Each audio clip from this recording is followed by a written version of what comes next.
Hey, baby, walk.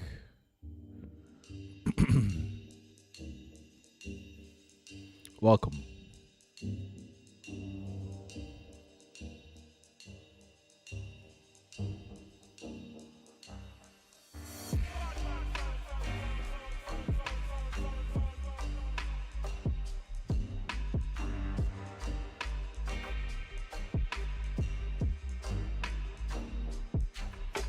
Welcome, welcome.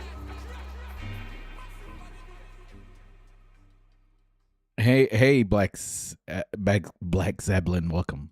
Education Minister Dharmendra Pradhan has resigned. It comes after youth-led protests swept the country over a growing dispute sparked by examination paper leaks. Okay, so time is just an illusion now. Pre-dawn noisy. I don't even have the right snacks prepared. Oh man, I was asleep, and then I woke up. I woke up and I saw that the protests in India, like there's some breaking news on it. So I just wanted to come in here and talk about it because I think it's quite massive. Pradhan says he submitted his resignation to Prime Minister Narendra Modi. Protest leaders from the Cockroach Janta party have been holding talks with the government and demanding Pradhan step down.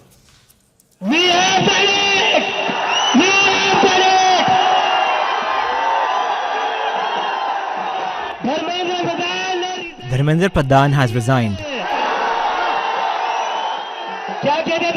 What did they used to say? That in this government there will be no resignations. We just want to say the world will bow. We just need someone to make them bow. This is for them. This is for all the students whose lives were taken by Dharmendra Pradhan. Well, Pradhan posted his resignation statement on X. Here's a part of what he said. The developments of the past 10 days have saddened me. This is not a matter of personal prestige for me. India's youth are the true strength of this nation. It is my resolve that I will not allow the youth of this country to become trapped in the cycle of confusion and delusion. The situation that has arisen at Janta Manta and across the country should not be exploited by anti-national forces.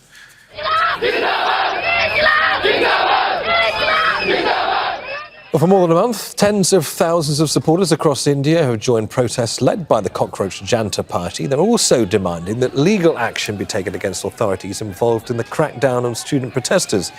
India's opposition leader, Rahul Gandhi, says many of them were beaten by police. There are thousands and thousands of youngsters who have had lathis break their legs, lathis break their heads, pellets in their bodies.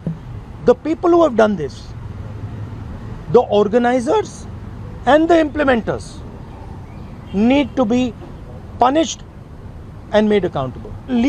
The Indian president visited my country. You mean Prime Minister? Yeah. How is Ginger? He's doing well. He's doing well. He's still at the vet. He's still at the vet. He's still there, but yeah, we're gonna go see him tomorrow. Oh well, today. Dingifer, I slept and I woke up and this was happening. So I wanted to come in and cover this. I wanted to come in and cover this because this is such a big moment, man. Honestly, I don't think people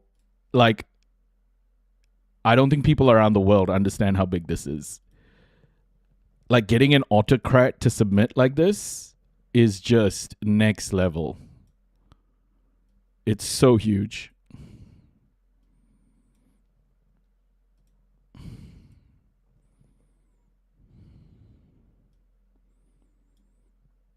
It's so massive. Welcome in, everybody. Of this entire machinery that is doing this, Mr. Narendra Modi has to apologize for what he has done. Let's go live to New Delhi, speak to Neha Punia. Good to see you, Neha. So firstly, walk us through the immediate details on the ground following Dharmendra Pradhan's resignation. I mean, does it come with any further concessions to the students? Yeah, Dingifer, like I spoke about it in the earlier live today. It's so good. Like, even his thing that was blocking his intestines, we have it here. It's in this little thing. It's like a little plastic thing that was stuck in his intestines. I don't know if you can see it. You can just probably see it. Yeah. It's crazy. The pot of shame, yeah.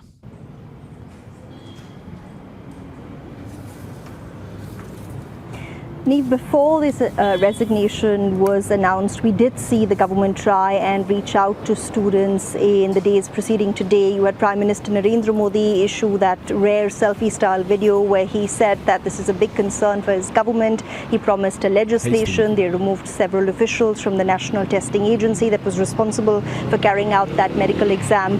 But the Cockroach Janata Party and its supporters have been steadfast. They've said their biggest... El Mencho, I'm going to be talking about this during this live. In terms of Iran, America, I think it's in an escalation cycle now that's quite dangerous. I think it's going to be a long-term thing, especially now with the Bab el-Mandab Strait closed as well. I think it's going to be pretty bad. And most important priority was to see the government take accountability, and that would only come if Dharmendra Pradhan resigned, which is why this is such a remarkable development. He's posted, as you said, on social media platform X. He's tried to reach out to the students through that resignation letter. He says that he had never turned his back on the problems, essentially saying that he does take responsibility for what happened. He said it's his moral responsibility to ensure that the expectations of students are fulfilled. He said he's thankful for the opportunity given to him by the Prime Minister to serve this ministry, and that he's saddened by the developments of the... So guys, this is so huge. This is so huge. I want you to witness some of the celebrations about these kids. Hey, 8-bit supercomputer. Yeah, I was asleep. Guys. But I came on because like I woke up. You know when you wake up at night and then your phone's like right next to you and then you just look at it and go, just one look. Just one look. Just one cheeky little look. And then I looked and this was going on. So I thought I'd come in. Yeah. So these celebrations are off the hook, guys. Like this is some next level stuff. So I had to be here.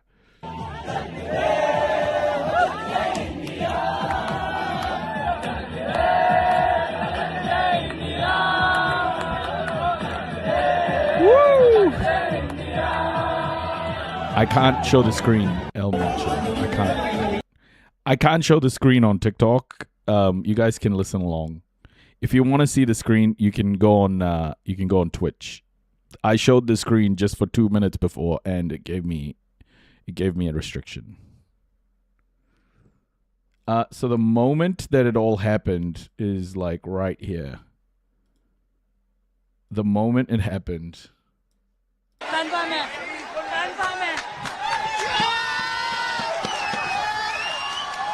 They did it.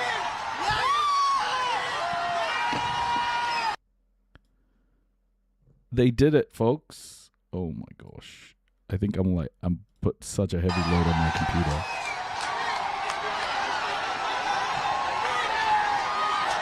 We have done it! We have done it! Dharmendra Pradhan ने resign कर दिया है।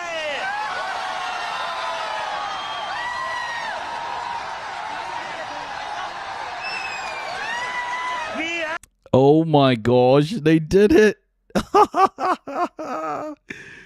Oh my gosh, they did it, folks. Okay, so what happened over the last few days?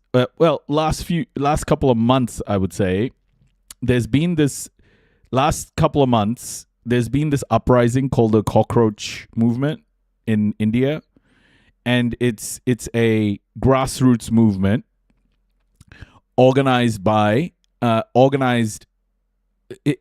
it happened organically because the Chief Justice of India called unemployed students cockroaches, as in they're a burden to India. You know, they're a burden to India, and people got pissed off about that because youth unemployment is very high in India. In some scenarios, it's 40%. Follower detected.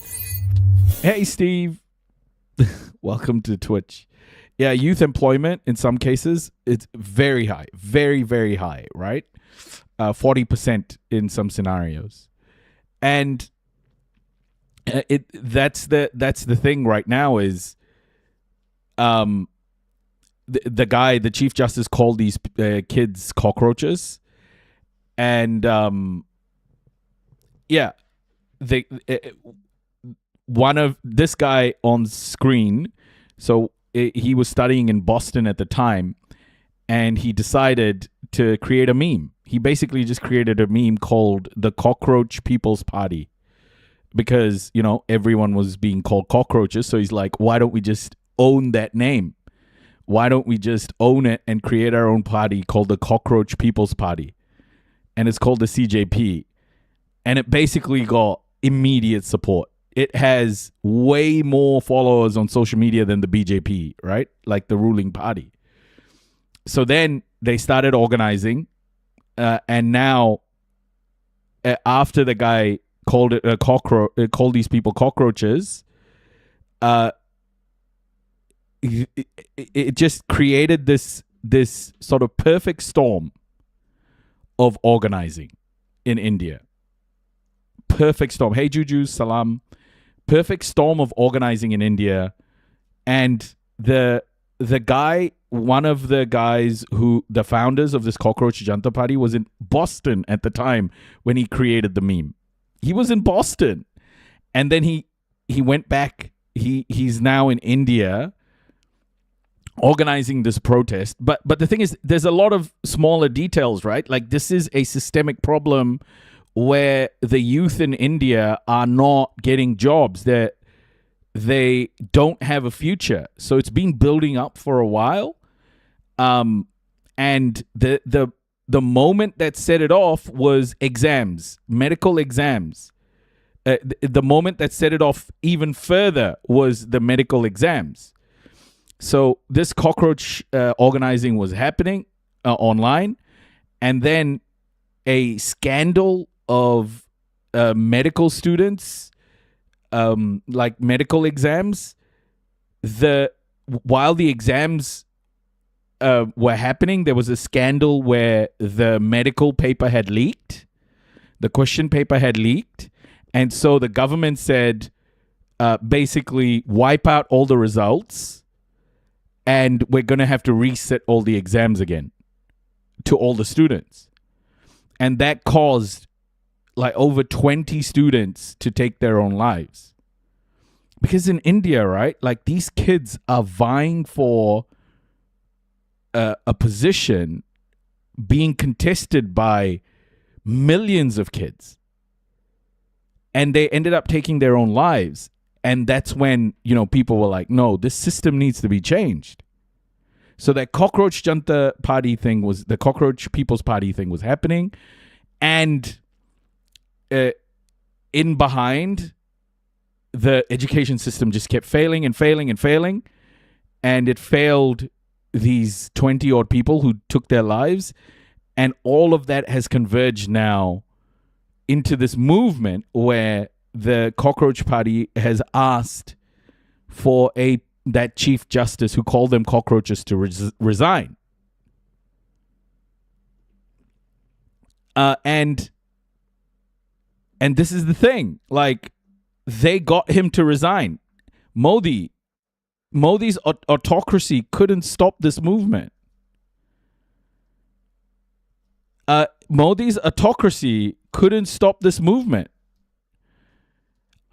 Yeah, nothingness. You're not supposed to like the name.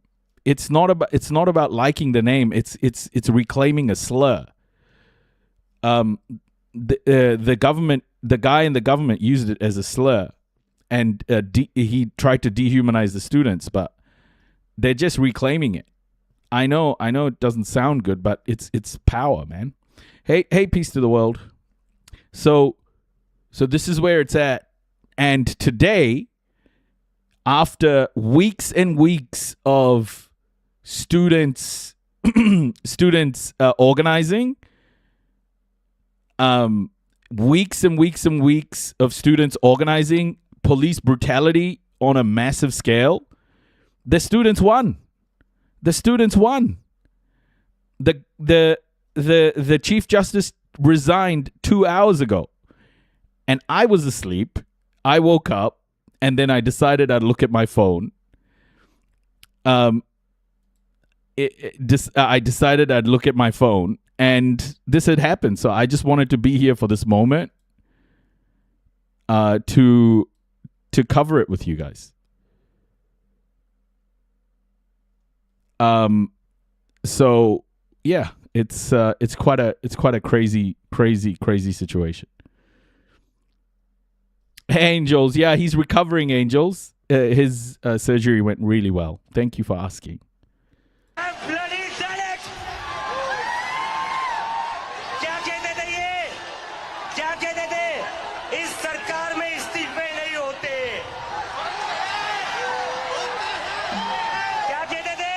We went and saw him, Angels. We went and saw him. We took him for a little walk, just a small one. He ate food. He's peeing and pooing again. We got the souvenir of the thing that was stuck in his intestines as well. Little plastic bottle topper. But he's looking in great spirits, honestly. Like, I'm so happy.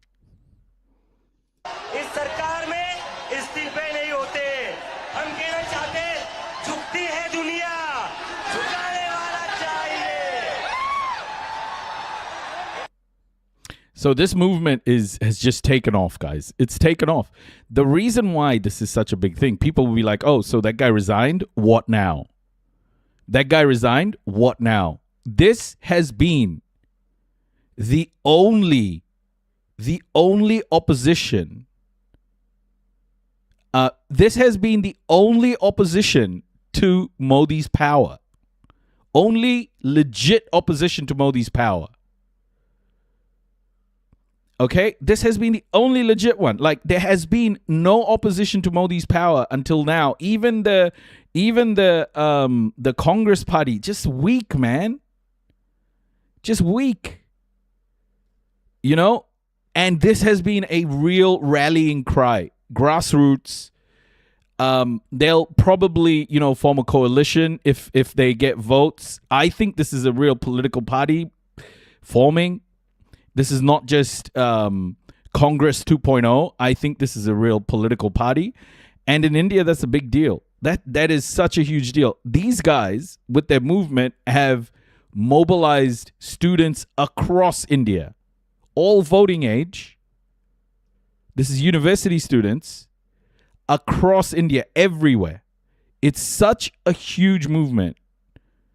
And we're gonna learn a little bit about it now, okay? Last 10 days, he says India's real strength lies in its youth power, and that the situation at the Jantar Mantar protest site should not be taken. The way he's just like walking around, like, I just love how back to normal he almost was. He still has that what do you call it, the bag for the fluid bag. The most expensive bottle cap in the world. Yeah, that bottle cap it has put us into like between $10,000 and $12,000 debt.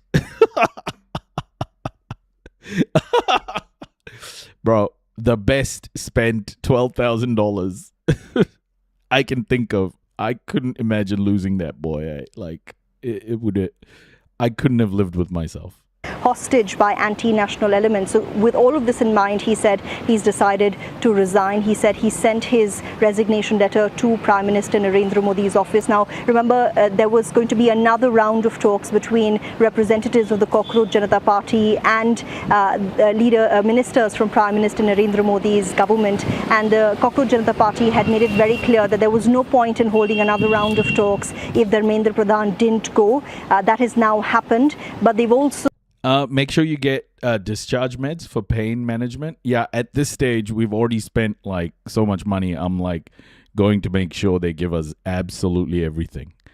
I actually just want a solid gold bar as well.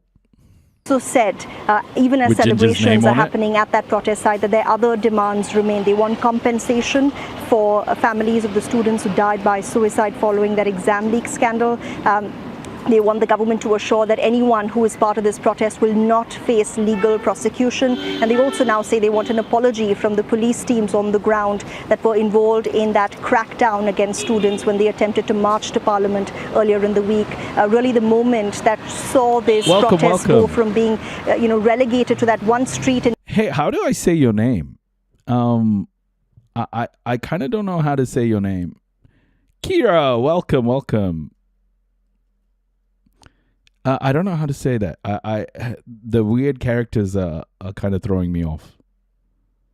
In New Delhi to becoming a nationwide movement. And now, put this into. Can you get pet insurance? Just in case. We have pet insurance. The thing is, Perky, right? Yeah. I was talking to you. Thank you, Perky. Yeah, we have pet insurance, but it doesn't cover that much. It covers like 2,500 of the full bill. But I had no freaking idea it was going to cost this much. Like I didn't even know. Because this is our first pet in New Zealand. In my life in New Zealand, The context for us, if you would. I mean, how significant is it that this youth movement have been able to force a high-profile cabinet resignation? Is this a rare crack in the Modi government's firm stance against opposition groups? Duncan Crossbury, welcome. Absolutely. I mean, experts have been saying this, for 10 years plus, Prime Minister Narendra Modi and his government have seen invincible. We've never seen a moment like this where public pressure has led to a high-profile minister resigning. And even leading up to this moment, Neve, this is the great thing about this, guys. In India, it just hasn't happened. In India, it just has not happened. This is the first bit of real organizing since probably like independence. This is the first time the youth in India have organized at this scale. This is such a big fucking moment, man. I have so much to say about it. Hey, Mia. Looked like the government was trying to see if they could, find a way to resolve this situation without actually having the education minister resign, which is why you had Prime Minister Narendra Modi, issue that video speaking directly to Gen Z. You had him announcing this legislation. You had him announcing the removal of the education secretary. But on the ground, this movement has. You knew so many people who went to the protests. Oh, that's awesome. Yeah. I'm just so happy that this has happened in India, man. Like India really needs a grassroots movement. It's just so corrupt, and like the fact that one family in India owns as much wealth as 10% of India's GDP is just too much, man. It's with so many people, it doesn't work, India needs to become a manufacturing juggernaut again. India was a manufacturing juggernaut before the British came there and bled the country dry. It needs to reclaim its manufacturing prowess. It needs to create a fundamental shift from becoming like the back office of the world to manufacturing things again. Taken a life of its own. Everyone on the ground was saying that these are all band-aid measures given how bogged down India's judiciary already is. A fast-track court or a new law is not going to fix a problem that's already happened, which is why this is remarkable. The fact that finally you've had a senior minister in Mr. Modi's government announce. Roshad, how are you feeling? Honestly, tell me, how are you feeling right now? How are you feeling right now? I know it's not much. I know it's not enough. And I know that you are under a lot of stress. This must make you feel just a little bit like a bit of air coming into your lungs. I mean, the sad part is that we aren't even discussing economic policies at this point. None of the politicians have a vision for the future. Yeah, exactly. Exactly. That's the thing. It's the like I have lived in New Zealand my whole life, right? So when it comes to Indian politics, like I am just learning. I've just started to learn. I feel that people who were filed fire should be reversed. Oh, 100%. That's what they're saying is they can't leave until that's done, you know? So I think they're going to stay.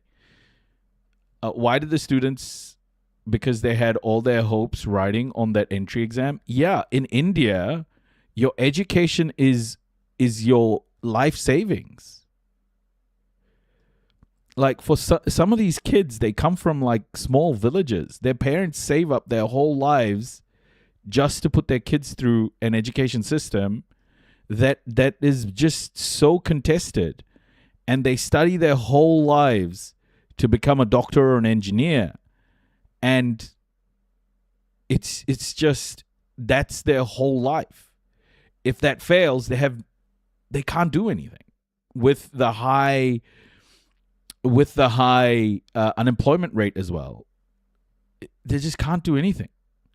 Can this lead to Modi losing, or election malpractice can still see him hold position? I think all of that is possible, Red Tango. I just think, though, there hasn't been a legitimate movement against Modi's power until now.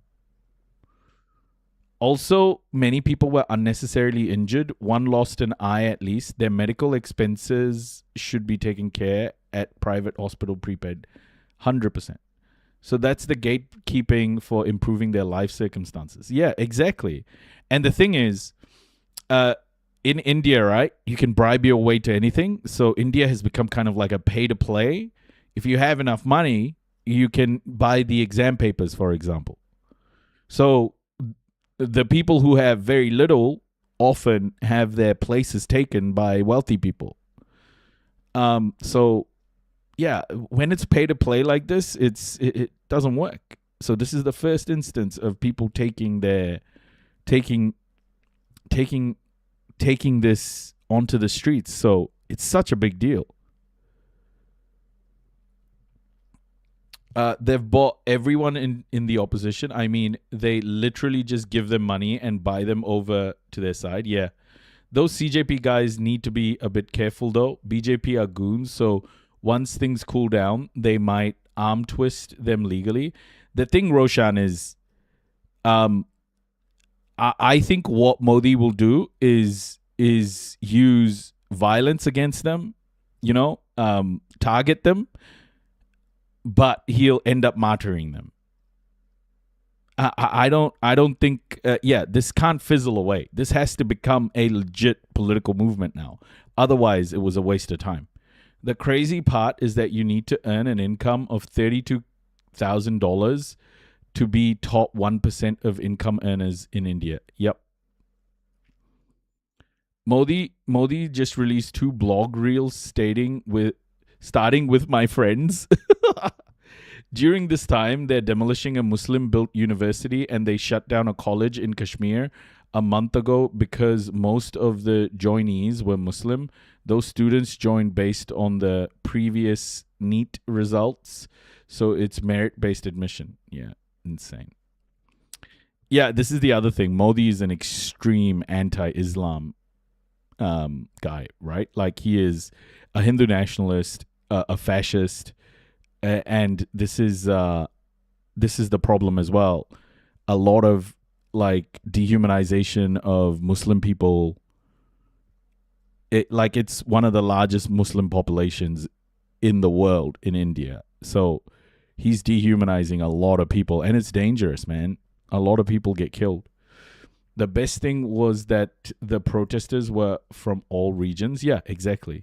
His resignation, and Abhijit Dipke, the founder of the CJP, the Cockroach Janata Party, referenced this, saying that there used to be this aura of fear that you couldn't hold government ministers accountable, but with this protest, with this huge movement on the ground that's no longer limited just to New Delhi, it looks like that perception has changed, and that the government has certainly been under immense pressure to act. We're also hearing, Neve, that there are reports of clashes happening on the ground close to the religious extremists from all religions here just start fighting to cement their powers.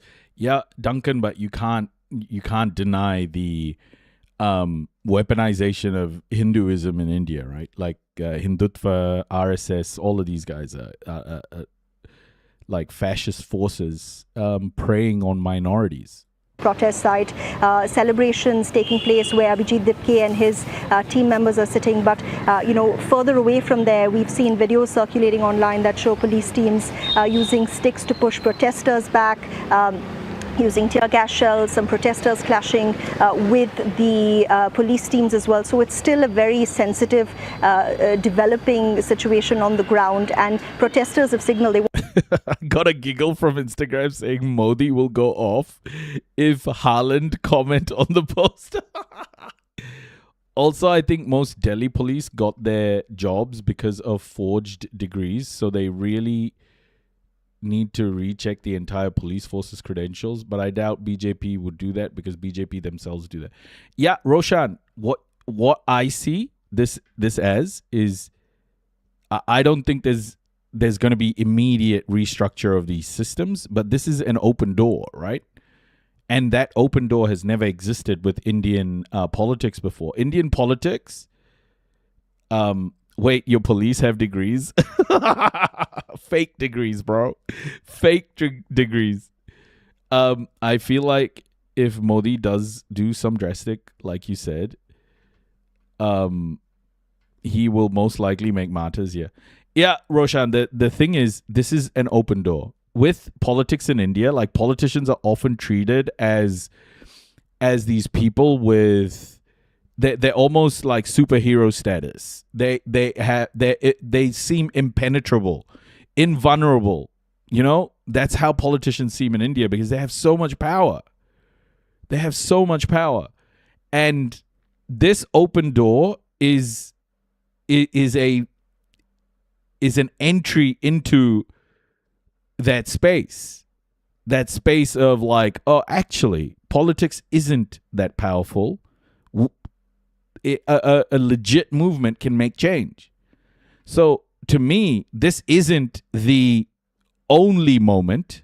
This is the start of the moment. There were discussions about this in our India subreddit. If you do not support your Indian Muslim brethren,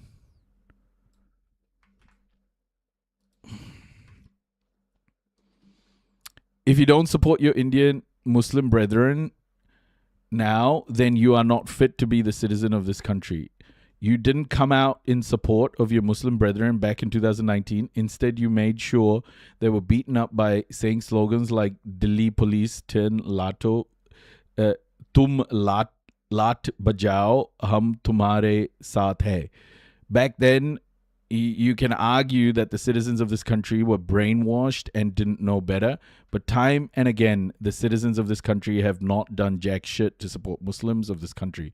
You celebrate when a Muslim is lynched or is sent to jail.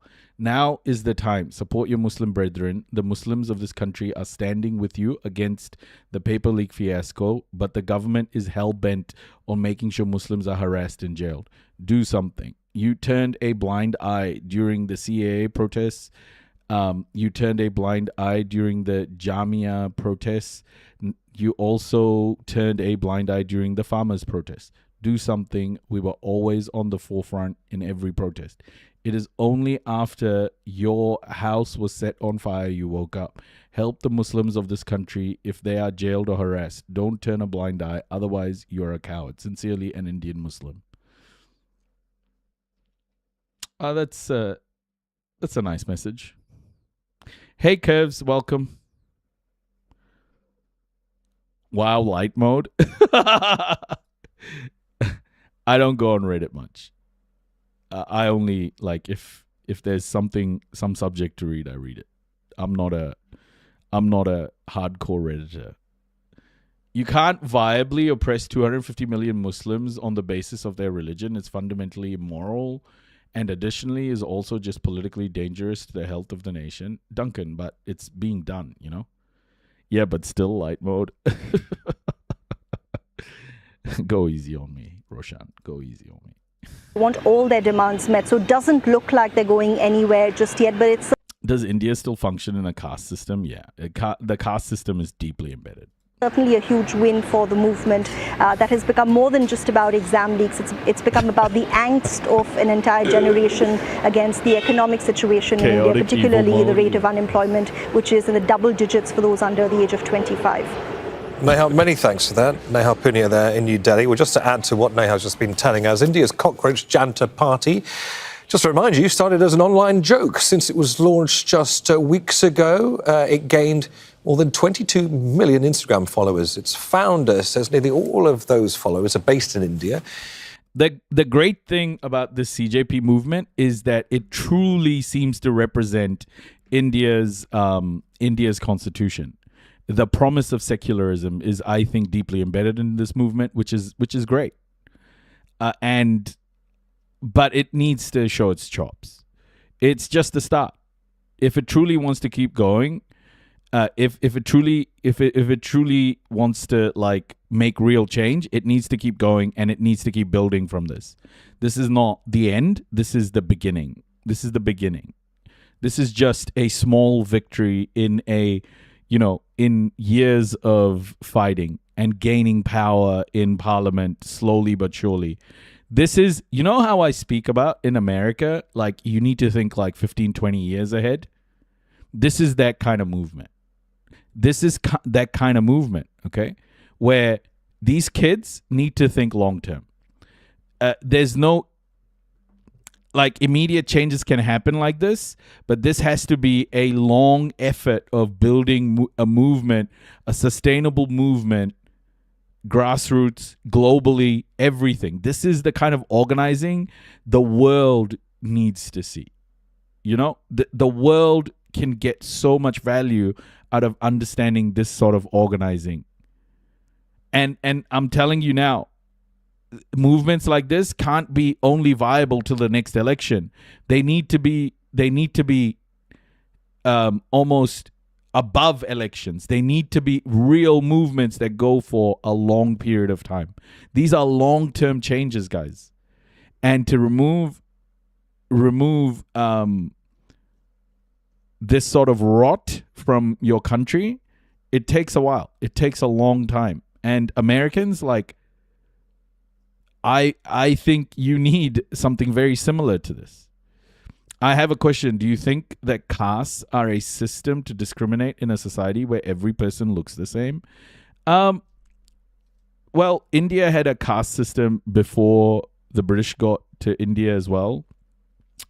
What the British did was use the caste system as they weaponized the caste system to stratify society, and they gave privileges to higher caste people, and the British amplified the caste system over centuries, over a couple of centuries, and that amplification kind of stuck. It became the operating system, and that's the problem. The caste system was never this weaponized, It was never this weaponized. It was never this, like, I'm reading like a book about India's history, about different civilizations, about different, periods in Indian history. And the caste system was never this entrenched. It was never this violent, not entrenched, but never this violent and never this,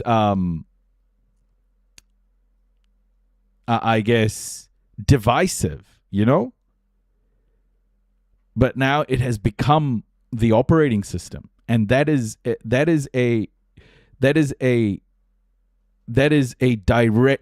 direct impact of European colonization, of the British, what the British did to India.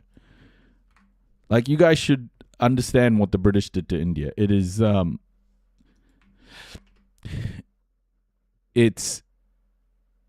it's ridiculous. The British took a lot.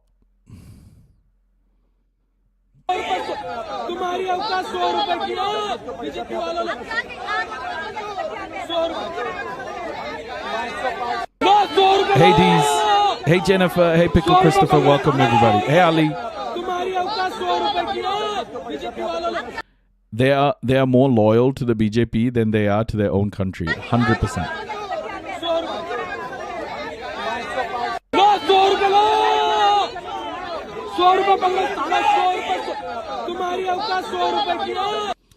Yeah, the British kind of like the British like European colonization used I'm always amazed how tiny little country like Britain can overtake 1 billion over 1 billion. The population of India wasn't a billion when the British came in, right? Like it wasn't a billion people at the time. But the one thing about trade, the one thing that no, it's not just guns though, Goodreads. India was hiring mercenaries, Portuguese mercenaries, like well before the British got to India, right? Like well before the British came in and started doing what they did in the 1700s. But what Europe did was weaponize trade routes, and that hadn't been done before. So established trade routes, they used those established trade routes and they used trade relationships to exploit, to make their way into a society. And they made it a real policy of doing that and commit some of the largest bits of violence. They used established trade routes, supply chains, and they went in there purposefully. And people weren't expecting that to happen. People weren't expecting to be exploited using trade routes that were there for a very long time. And what the British did was exploit it on a large scale, like, and that was one of the main reasons.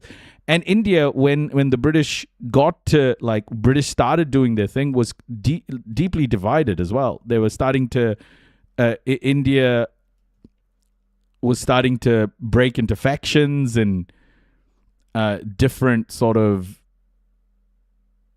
India was very vulnerable, and that's when the British got in there. Do you have a reading resource list, perchance? Correct me if I'm wrong, but books seem like post-colonial Marxist theory. But the book seems like post-colonial Marxist theory. Nah. The book I'm reading, I'll let me just pull it up. Hold on, I'll get my Kindle out. I'll tell you exactly what I'm reading. Like I'm talking about, India has a complicated history. I mean, even people don't understand that civilization in that region has been there for a very, very long time. Like, Modi's goons will claim that it was like the Aryans who the Aryan race or whatever, but there was civilizations that predated that have been found in that region. So, like the book I'm talking about, let me show you. It's called India: A History. Let me just by John Key. It's a white dude who wrote about this, but it's really good. India: A History by John Key. Yeah. So this book is the one I'm reading. I think this is a really good book to get a high level understanding of how India got to where it is today. And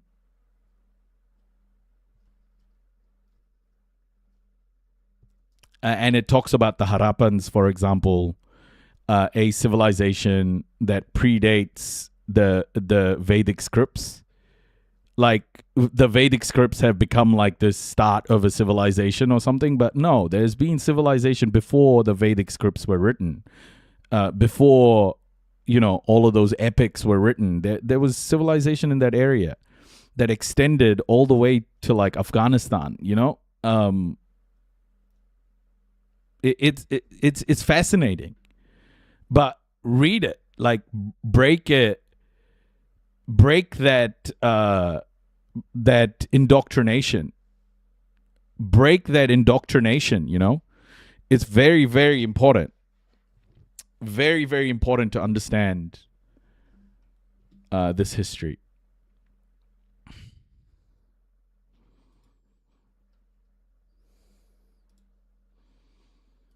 The movement says it speaks for young Indians frustrated. I always thought my family is a Brahmin family, right?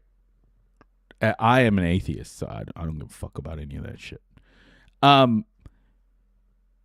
And I've always been taught that the Vedic scripts were like the first fucking written scripts or whatever is bullshit. It's all bullshit. It's not. They're like these civilizations that predated the Vedic scripts built roads and shelters and like incredible things they built. And then there was the Aryanization of that whole region that happened. But there are civilizations there that predate. India was more like the Dnipro area of Ukraine now, right? Where there were tribes, all different types of tribes coexisting in different like regions. It's such a fascinating thing, bro. Like, am I Tamil? No, Kannada. By unemployment, national exam-related scandals and rising costs of living. It's also under intense scrutiny by the government. Officials had questioned the group's rapid rise and blocked its X account, citing security concerns. India has more than 700 million people under the age of 30, and youth unemployment is officially at almost 10%. That number is a little bit misleading because they'll say youth unemployment is 10%, but in certain segments, like between I think it's like 16 and 25, youth unemployment is 40%. In particular fields, in particular verticals. So it isn't. I'm on an oil platform with a guy from Kerala. He told me it means the land of coconuts. Kerala. Hey, Rudolph, how are you? But this is incredible, guys. What's happening right now is a massive change, okay?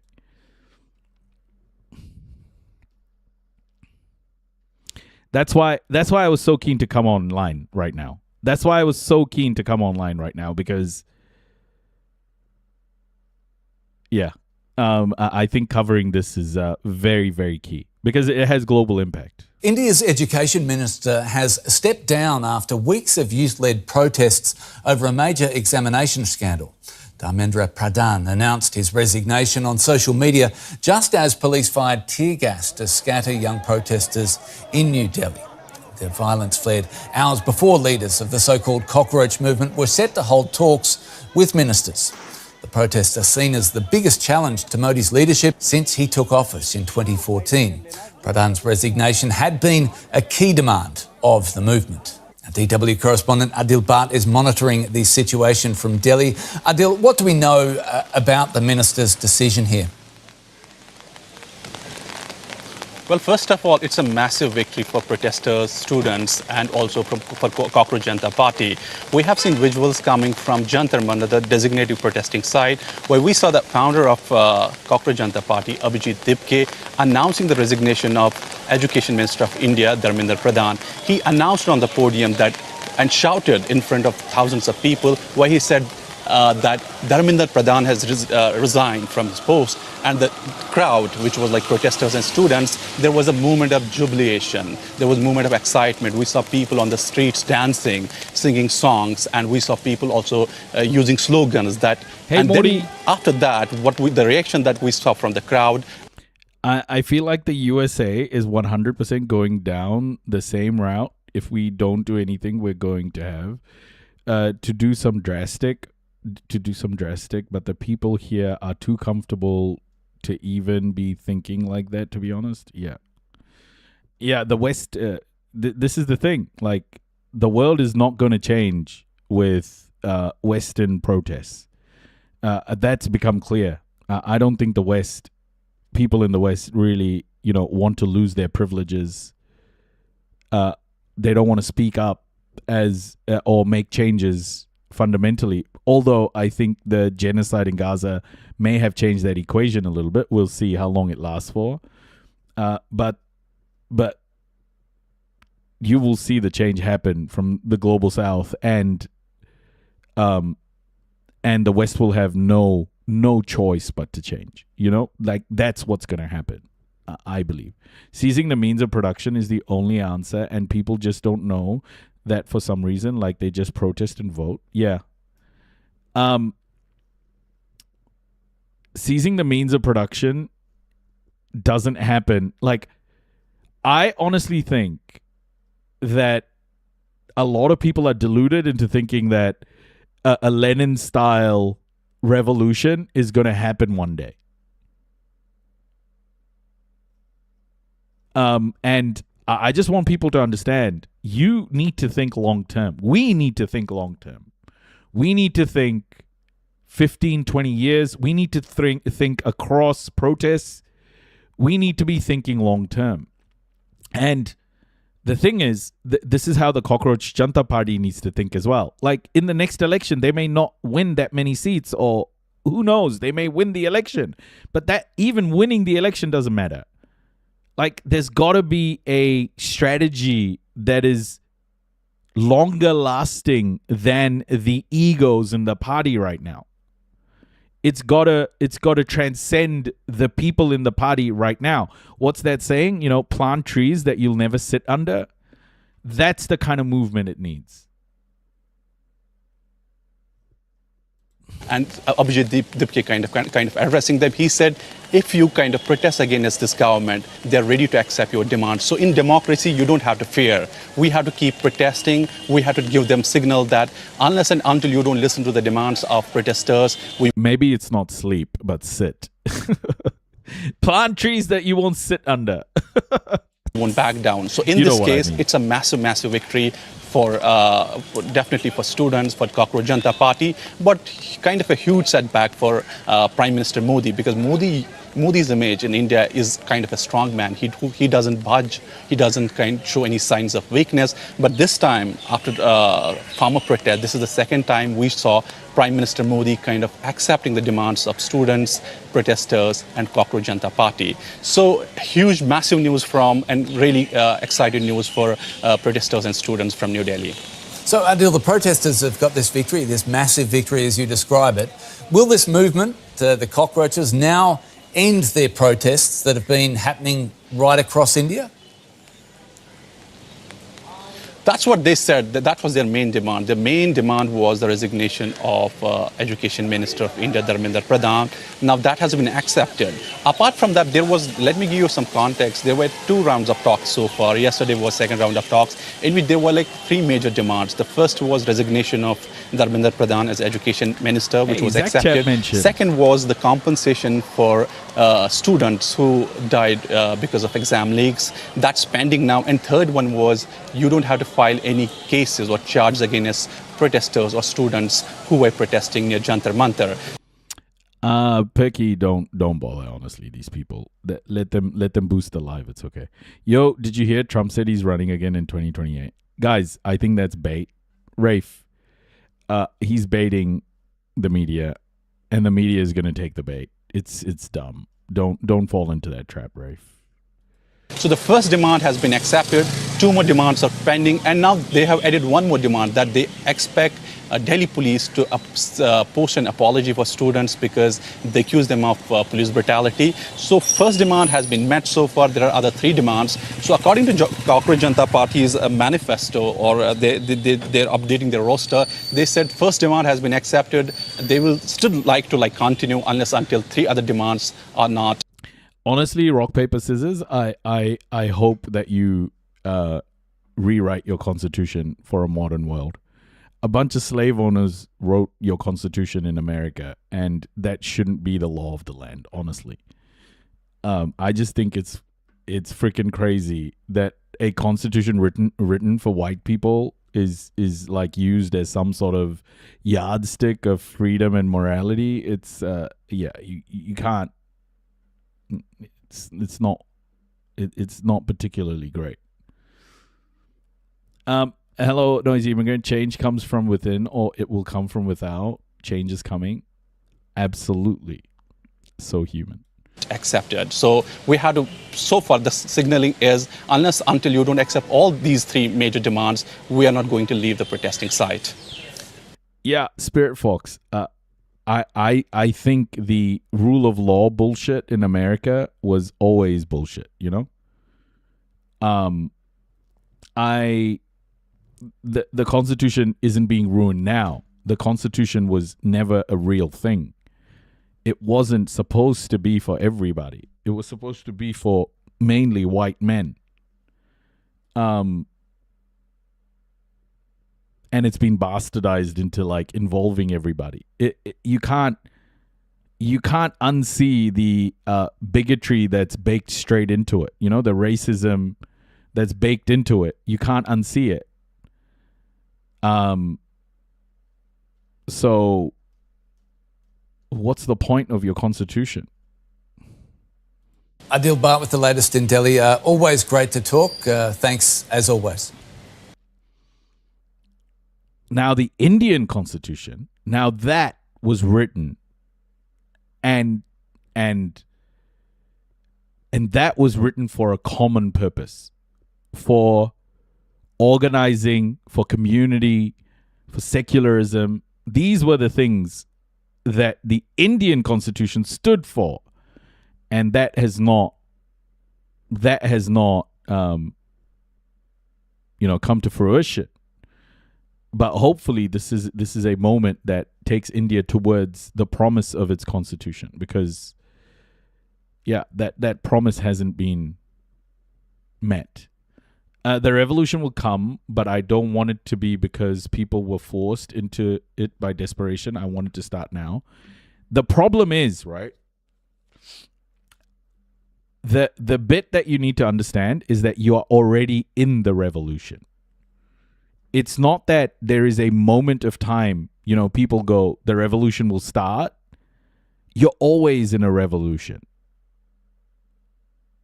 And it's about making sure you realize it and use your privilege to continue to build and organize. The revolution isn't a single moment. The revolution is constantly happening. It's part of our social structure. It's whether we want to reach out and make use of that revolutionary energy that's constantly there. I think people are waiting for an answer, but the answer is right there. And it's just becoming like this insane thing to watch. Like, people are waiting for something to happen. What's the government like in New Zealand? Terrible. White supremacist, horrible, bigoted, anti-Maori.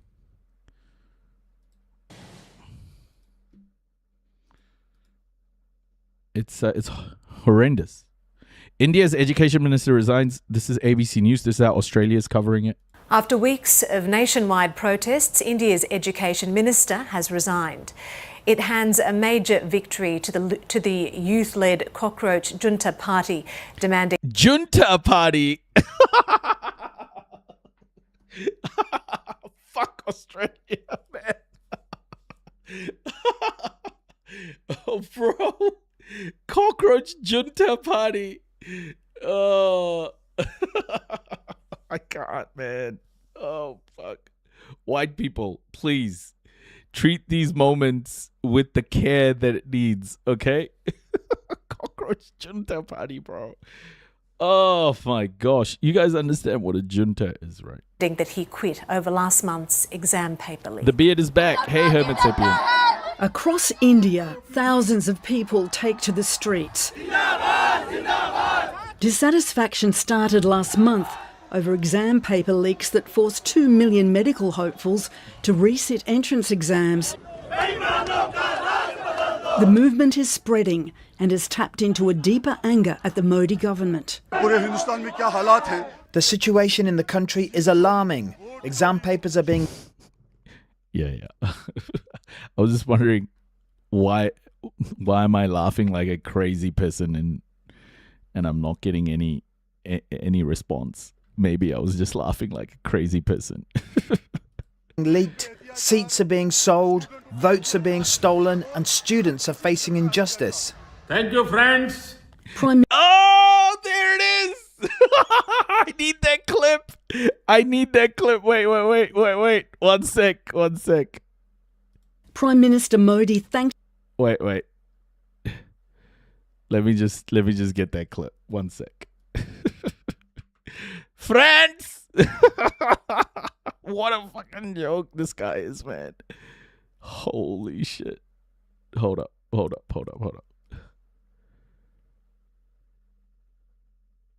Thank you, friends. Prime Minister. I got it. Oh, fuck, dude. Hold on. Let me just quickly sort this. Mr. Modi thanked his supporters and tried to diffuse the dissent, proposing special courts to prosecute those behind the exam leaks. Oh, Roshan, bro, the memes about his thank you friends are great. The newly formed party is channeling a growing sense of desperation and rage. The so-called Cockroaches have come together as India's biggest opposition movement since Modi came to power 12 years ago. While the Junta Party and government officials have started talks, demands for government accountability and an overhaul of the education system have not gone away. India's unemployment rate has hit 40% for graduates aged under 25. And those at the New Delhi sit-in say they're in for the long haul. Yeah, this is what I was saying. Like, graduates under 25 is 40%, guys. Like, it's Al Jazeera said it was closer to 10%, but bro, it's way bigger than that. The problem's huge. Come hail or storm or anything else, we will not move from here. Hungry for a brighter future. Jenny Lavelle, ABC News. Jenny Lavelle. Hold up, guys. I've just got the sound effect. I need to chuck it in. Oh my gosh, this is epic. Where the heck did it go? Oh, I need to download it. Wait. It's there it is. There she is. There it is. Oh goodness. Here we go. Oh, yes. Thank you, friends. Prime Minister. Thank you, friends.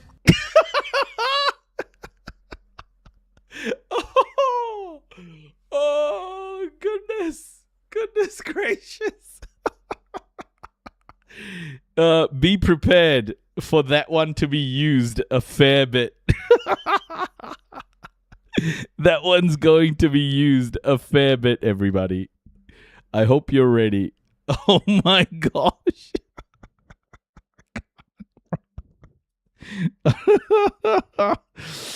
Oh, I'm losing it.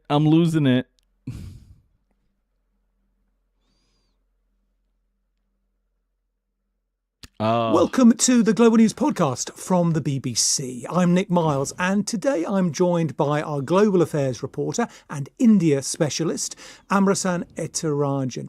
Ambrasan, today we're getting into the latest on that situation between the Cockroach Junta Party in India, the youth-led movement, and the Modi government. The way the West is covering this is very important, because one of the things that I will say is what's happening in India with, workers starting to or the future workforce starting to take control is going to have a big impact on the West, because the West has for decades, for centuries, I should say, for 600 years relied on exploiting the labor of the global South to continue to build wealth, right?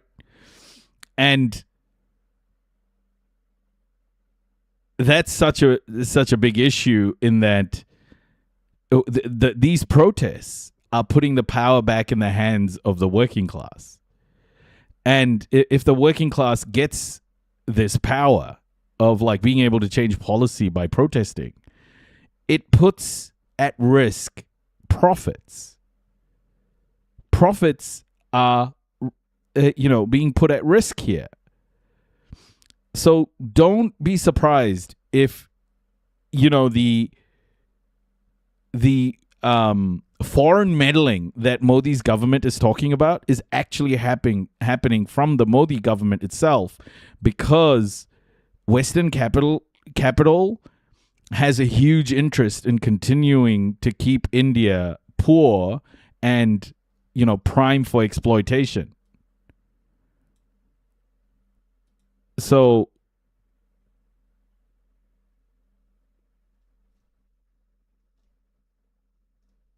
yeah, it's important when countries like India start rising, it will impact the whole world. Profit margins start to decrease.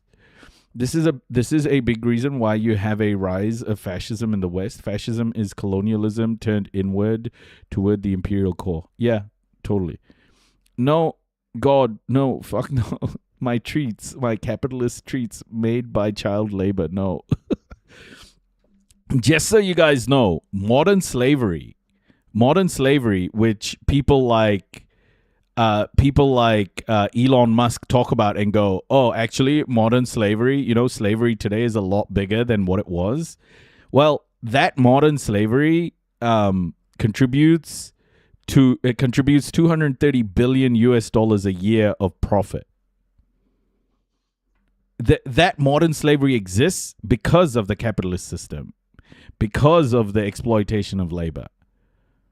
So Elon Musk is shooting himself in the leg, because the only way he can build his wealth is through the exploitation of the global South. He's not making sense, is he? Oh, Arundhati Roy was on Democracy Now. I'm Amy Goodman with Juan Gonzalez. We turn now to India, where massive youth-led protests are spreading across India. On Thursday, thousands of young people staged another sit-in New Delhi in defiance of Prime Minister Narendra Modi's government, which has violently cracked down on protesters. The protest movement... Okay, if there's a voice that you guys should 100% listen to in India, it's Arundhati Roy. So I'm glad she was on here. Is being led by the newly formed Cockroach Janta Party. The party was formed after India's Chief Justice compared India's unemployed youth to cockroaches and Thank parasites. You so much. Protesters have been demanding the resignation of Modi's education minister. They're blaming him for the leak of national exam questions that were circulated on social media, forcing millions of students to retake the exam. Some students ended up dying by suicide after studying for the exam for years. One prominent Indian activist, Sonam Wangchuk, ended a 26-day hunger strike today that he began. I'm in South Carolina, U.S. All our McDonald's are run entirely with prison labor. Holy shit, righteous giggles. In solidarity with the cockroach movement. This is Abhijit Dipka, who founded the Cockroach Janta Party, speaking earlier this week after authorities violently attacked protesters in Delhi. Today, what the Delhi police have done, the way they beat students, the way they hit them in their heads, it was very shameful. Due to this, the country's reputation is being damaged worldwide. And we all know why Delhi police did all of this, because they received orders from Narendra Modi and Amit Shah. We go now to New Delhi, where we're joined by the prize-winning Indian writer and activist Arundhati Roy. She has a new piece for Wire, headlined "Cockroach Democracy, Unarmed and Dangerous." Arundhati begins her piece by writing, quote, "For the first time in years, it feels wonderful to be Indian. Just when hope seemed lost, they came, young roaches." This is the thing, guys. Like, when you see these Indian kids rise up, it makes the diaspora, those who aren't, brainwashed by Hindu nationalism, it makes the diaspora proud. It makes the diaspora proud. Because for such a long time, the racism, the bigotry towards Indian people, like you can see it online right now, has been so vile. But the government hasn't tried to do anything about it. The government has never stood up for the diaspora. And this is there's a sense of pride in this that comes with these protests that I've definitely felt, that I have felt. There is a sense of pride that, you know, we aren't just the back office of the world. We aren't just the obedient brown people that you can hire and know that, you know, they'll work really hard and make you your profits. Like, that perception needs to go. That perception really needs to go. And people like Modi only amplify that fucking perception. It's they don't give a fuck how the Indian diaspora or the Indian people, the Indian working class is treated. That's why that sort of bigotry can take hold and be amplified online in particular. Modi's government won't stand up to it because it's against their interests to stand up to it. Is riding in on the rain. Arundhati Roy, take it from there. Talk about what's happening in the proverbial house curries of the world, you know? The proverbial house curry. That brown guy over there is going to be obedient. He's going to keep making you money. Just you know, put him in a cubicle and he'll type away. That obedient little Indian there, he will work until he loses his mind. He'll work and then you just replace him because there's a billion of them. In the streets of India, and the movement adopting the name of the justice Sophia, who welcome. called them cockroaches. Well, what's happening in India, what's happening just kilometers from my home, where I will be shortly, is not thousands, Amy, but tens and tens of thousands of young. The Indian psyche is that needs to be completely deconstructed, is the psyche of servitude. That psyche of servitude, the cycle of servitude, that needs to be completely dismantled. That being a good Indian, an obedient Indian, is our you know, modus operandi. Like, that is how to be a good Indian. Is to bend the knee to white supremacy. It's so fucking disgusting. And, you know, Indians play along with it. Just servitude. Because our leaders don't do anything.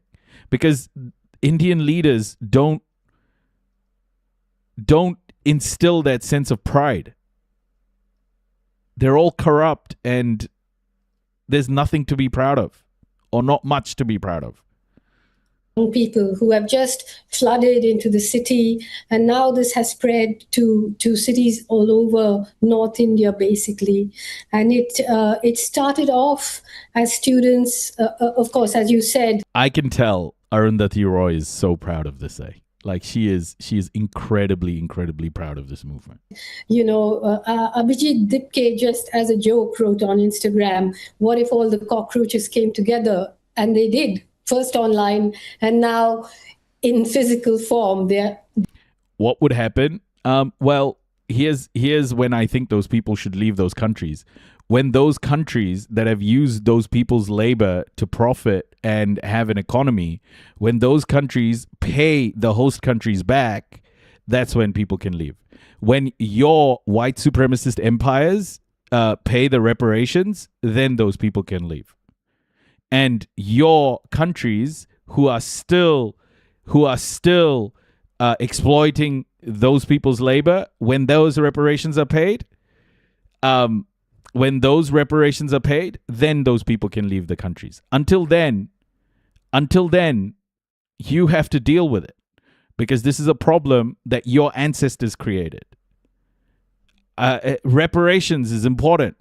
You can't just steal people's shit and then be like, oh, leave us alone. They're out everywhere in India, young people protesting and officially demanding the resignation of the education minister. Reparations will happen whether you like it or not, buddy. The West will pay reparations, whether through taxation or whatever. But the West will pay. It's just, it's either the long term or the short term. It will happen through financial systems. The global South is growing, buddy. This is why these protests are such a risk for the West. Under whose, in the since 2014, the opposition says there have been 152 paper leaks, not a single conviction for anybody doing that. But more than that, the undermining of the entire system of education in India, which was and used to be a good system. But now the whole people in the West have become too fucking comfortable of their privilege that was basically gained by raping and pillaging the global South. And now they're like, oh, what if these people left our countries? Get over it. It's time. The global South is rising. Just either deal with it with empathy or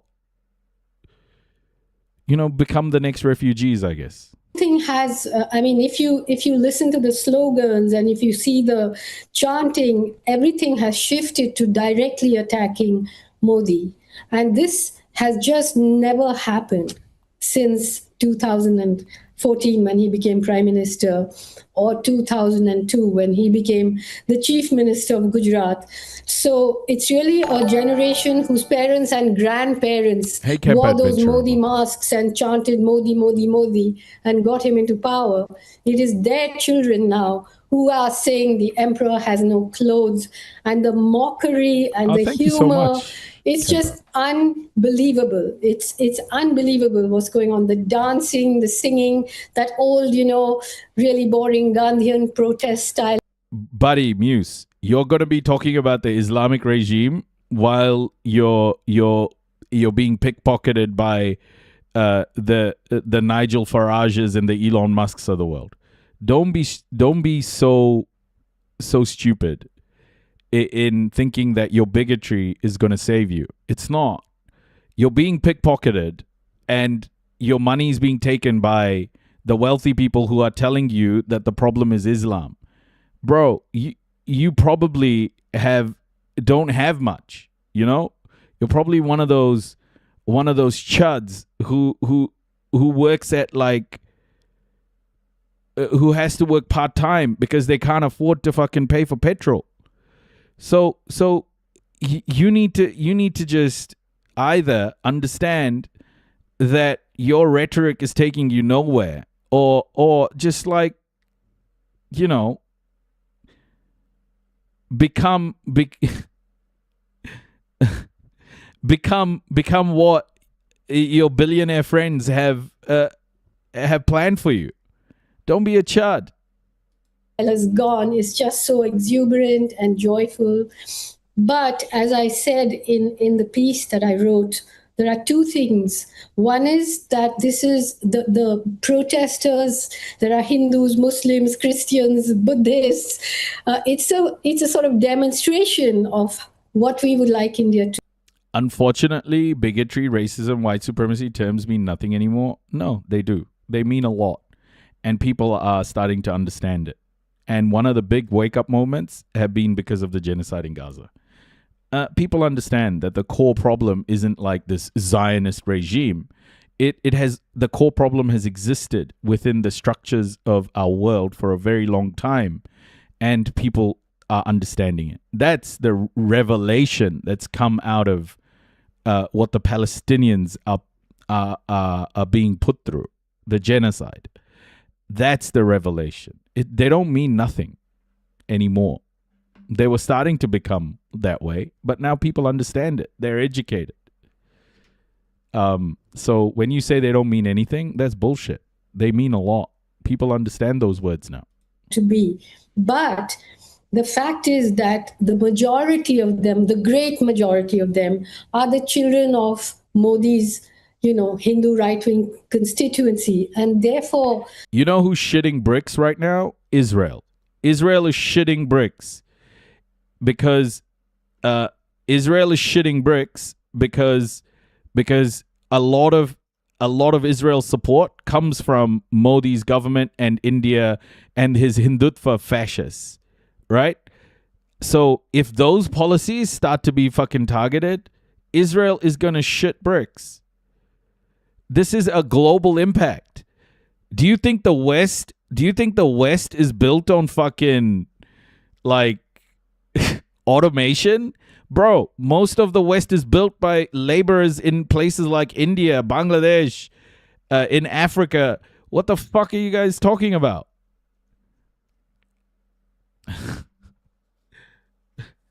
Fucking hell. There is a certain protection. They are not Muslims, they're not Sikhs, they're not Christians, they're not Kashmiris. So is the police going to just shoot them down? Things are coming to a stage where you almost think that they're going to call out the army, but will the army agree to kill their own children? I don't know. So it's a very... The youth of India is a rising giant. It's a sleeping giant. There are so many of these youth in India. It is right now rising. And the world should be very concerned about a rising youth in India. Because that youth has often, for a very long time, been exploited, not just by the government of India, but by the capitalist structure, global capitalist structure, and the West has benefited from it. So the moment that the Indian youth wake up, the moment that that giant finally awakens, India's already growing faster than many economies in the world. Like, if growth is the way you measure the world, like, India's like untapped. This youth is just rising now. Morena Giffy, welcome. So, while the West is losing potential, the West is talking about fucking replacement because of these chuds. Tricky situation right now. And Arundhati, how would you compare the cockroach uprising in India to recent other youth-led movements in nearby countries in Nepal and Bangladesh and Sri Lanka? And also, this is coming at a time when the more traditional Marxist or left-wing parties in India, in some of the states of India where they long had major power. Scottish Kofinifi, yeah, bro. You keep going online and try and dunk on brown creators with your stupidity. Honestly, you're getting nowhere.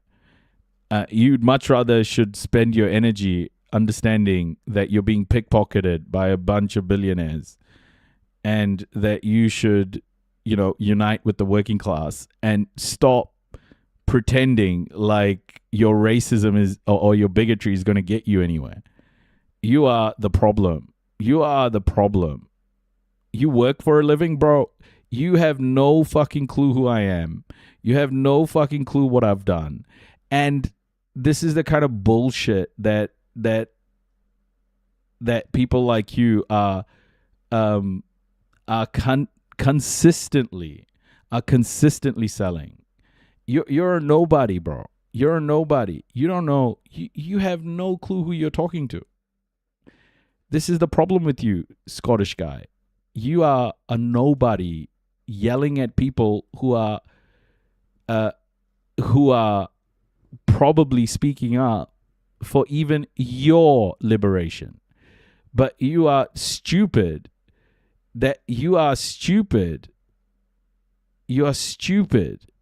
because you think that you're doing anything useful. Like, where do you work, bro? Do you work in what do you do for a living? power have suffered electoral defeats. So that the left has been left sort of reeling from these defeats. I'm wondering if you could respond to that as well. Well, how would I compare it to Bangladesh, Nepal, and Sri Lanka? You know, I don't think those comparisons would be correct, because India is too vast and diverse a country for, you know, a simple sort of student-led coup to take over. It just, like, for example, the whole of South India, although they are supporting this movement, they have largely been unaffected by Modi, you know, and so the rage against him isn't there because he does. Scottish guy got upset that I asked him what he does, because he probably doesn't do fuck all. And here he is, just rage quitting. See you later, bro. See you later, bro. Doesn't exist. Go jerk off to a fucking Jordan Peterson sermon. It's there. So flips burgers. There's nothing wrong with flipping burgers, man. So India is too large a country for something like that. But you'd have to ask, you know, of course, the left has been pushed back. The traditional, what we call the parliamentary left, has been pushed back. You know, it only really exists in Kerala as a proper party. But the left is certainly inside this protest. Indians will never be anti-white supremacy. The West can use Pakistan and China the way they did since 200 years. What the fuck are you talking about, man? Do you understand what you're talking about? Do you understand what you're talking about? Like, what are you talking about? Fundamentally, China is anti-white supremacy. Because what China is doing is creating a more equitable world for all, which is in itself an anti-white supremacist move. What are you talking about? Protest, you know, the young left student unions are in there, and initially they were the ones who stabilized the protest because they know how to do it. A lot of young people were coming in, and there are people from everywhere, you know, like Sonam Wangchuk, who was on hunger strike, was initially very much a supporter of the BJP. You know, now he's called off his fast, but the thing is that the protest is way beyond its individual components right now. But the real thing that I said is that, you know, why is the Prime Minister refusing to make the small step of making the Education Minister resign? One of the reasons is that they rule like a cabal. They know too much about each other to, you know, be able to be sacked and so on. They know terrible things about each other. Mm-hmm. And the second reason is that the BJP has gamed the election system. It has reconstituted the composition of the Election Commission. It has reconstituted voter rolls in which, you know, millions of people are missing and millions of phantom names exist. The machines, the electoral voting machines are tampered with. The courts look away. The police are not neutral. The bureaucracy is completely complicit. The media ecosystem as well is very, very submissive to Modi. Very much Modi's media ecosystem, mainstream media in India. So it feels that it can do anything. It'll win an election because it's the richest political party in the world. And it is backed by the richest industrialists in the world. It can buy anything, it can break anyone. And ultimately, you know, even these young people, they are just very young people. You know, they don't know the forces that can come in and subvert them and beat them down and discredit them. All that is still to come. Paramilitary forces are being flown in. But the situation is very tricky, very fluid. We don't know. Any work is fine. It's seeing that the same bigoted and racist systems, once aimed mostly at people of color, built by the rich and powerful, are now affecting poor white people too, no matter how prejudiced they may be. Yeah, this is the thing. That's what I was saying to that guy, Frank. I'm like, bro, you're being pickpocketed by your billionaire friends like Elon. You're, you know, the people, the white supremacists you put on a pedestal, these people are pickpocketing you, and here you are pointing the finger at fucking brown people who are trying to talk about liberation online. Like, what a great life you live. Who the fuck are these people, man? What's going to happen? And could you talk about the extent of the youth unemployment crisis in India today? The youth unemployment crisis is beyond belief, and I don't want to quote figures to you because those figures are rubbish. For example, people who are, selling peanuts on the road or somehow trying to survive are counted as employed people. Basically, there is a crisis of unemployment from the bottom to the top. If he can convince the lowest white man he's better than the best colored man, he won't notice you're picking his pocket. Hell, give him somebody to look down on and he'll empty his pockets for you. Lyndon B. Johnson. Yeah, exactly. Like, these people, what these bigots in the West don't understand, these white supremacists, is that when we speak about liberation, it's also liberating them from their masters. Just these people want to hold on to whatever little privilege they have in the world, white privilege, so that they can, go be chuds online. But ultimately, this liberation movement is for everybody. Because of AI now and so on. So really the future of this country is so rocky. It feels like a sort of decomposing corpse wrapped in tissue paper, and suddenly everything is beginning to leak out. And as always happens with governments like this, 5 days of 10 You know who are going to be pissed off at Modi? You know who's going to be pissed off at Modi? His supporters. Because his supporters back him to completely impose himself and his power on people. That's who his supporters are. They don't want capitulation, compromise, or anything. His supporters will be pissed off that he caved here. That's a U.S. president, by the way, for any non-American that didn't know. Oh, yeah. It's not just poor white people they are targeting. It's basically any marginalized group, trans people, anyone left of literal fascists, etc. Yeah. The thing that really gets me about politics of liberation at the moment, or at least discourse about liberation at the moment, especially in places like Africa, is somehow, anti,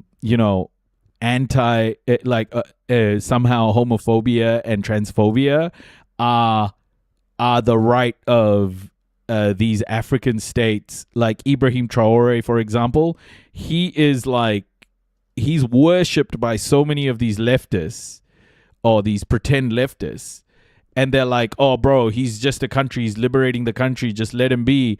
And when you bring up like his anti-LGBTQ stuff, they're like, oh, it's his choice, he should do it.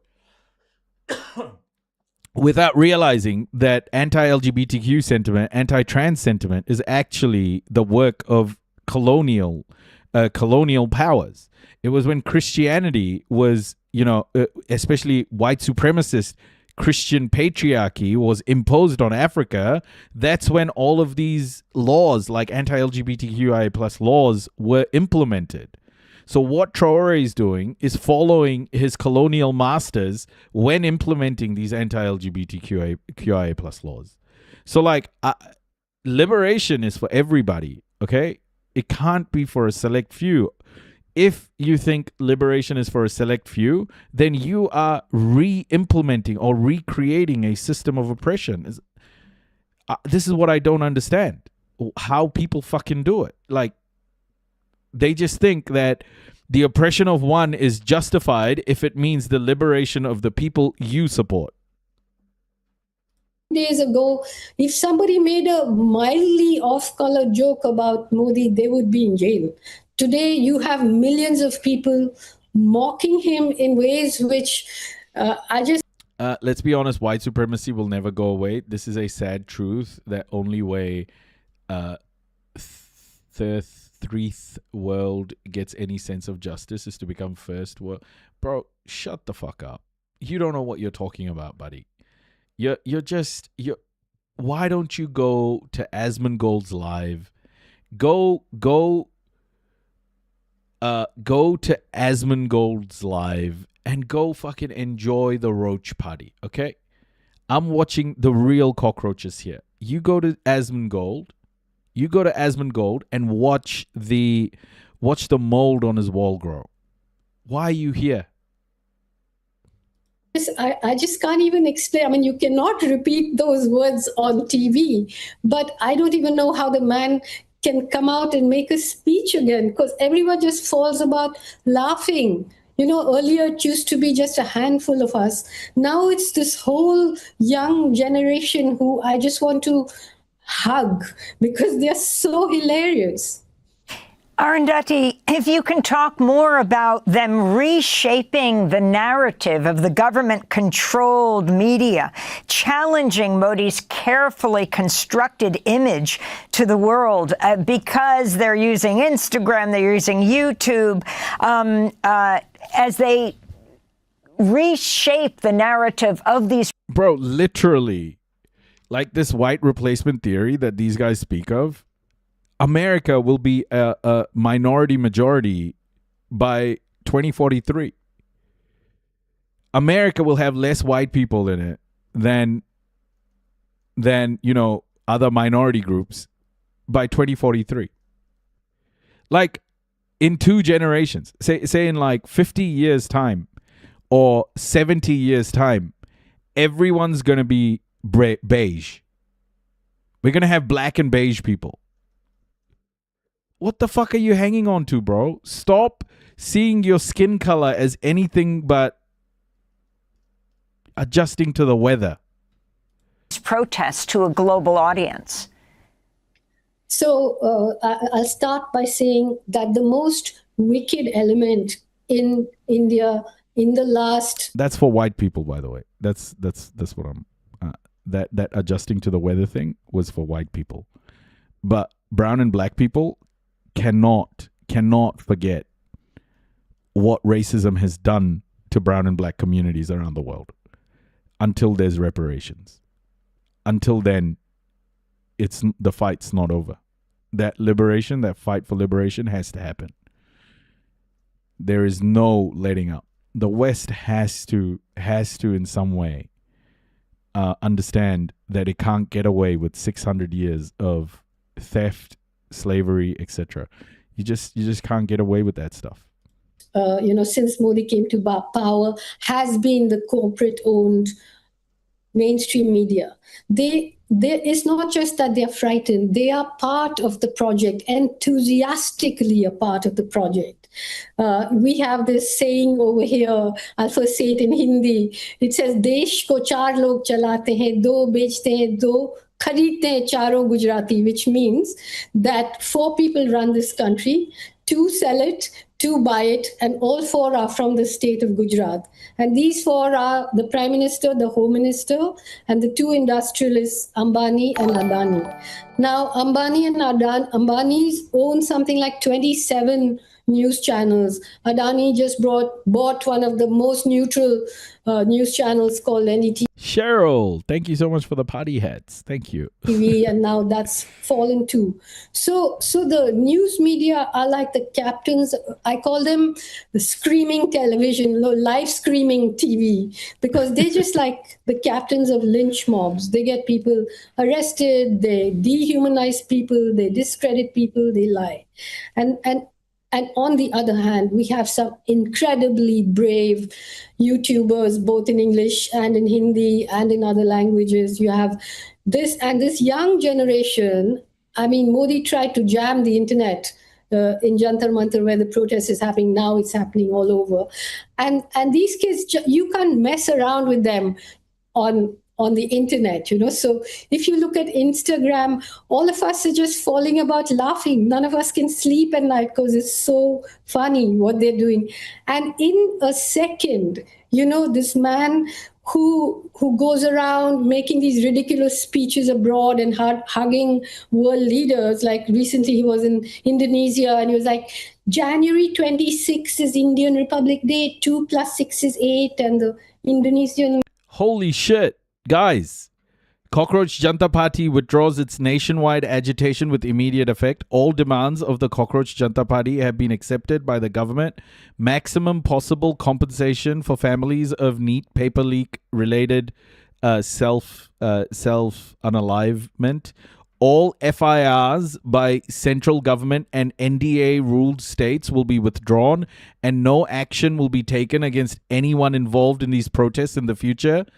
And CJP's 5-point exam reform charter will be considered by the government, and the CJP will meet the government to discuss these reforms further. Wow.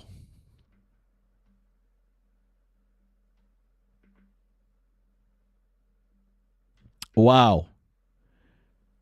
That is democracy. That is real democracy. That's real democracy. That's how it works. That's how it works. Revolution. But this is not the end, right? Like, this is one moment. This is not the end. This is one moment. So like, think about what's been exposed. And this list is really good. The end of Godi media. And so this is what they're saying is Modi's mainstream media has been exposed. And these are the types of things that create long-term change. 1 million funny memes, 1,000 pictures of courage, the rise of 12 new young political leaders. I don't want to read that last one. But anyway, they demanded it and they got it from an autocrat who used violence against them. An autocrat who used violence against them capitulated to their demands. And the thing is, now the platform has been built. The platform has been built for future organizing. I love this. This is so good. This is so good. And because Modi capitulated to their demands, I have a feeling that it's also going to be a massive impact for his own base. I think his own base is going to feel like they have been left in the dust. Did they demand accountability on the people who used violence against them? All FIRs by central government and NDA ruled states will be withdrawn, and no action will be taken against anyone involved in these protests in the future. So this was one of their demands.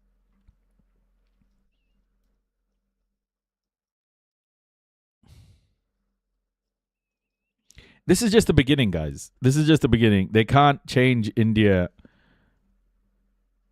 They can't change India in just one fail swoop.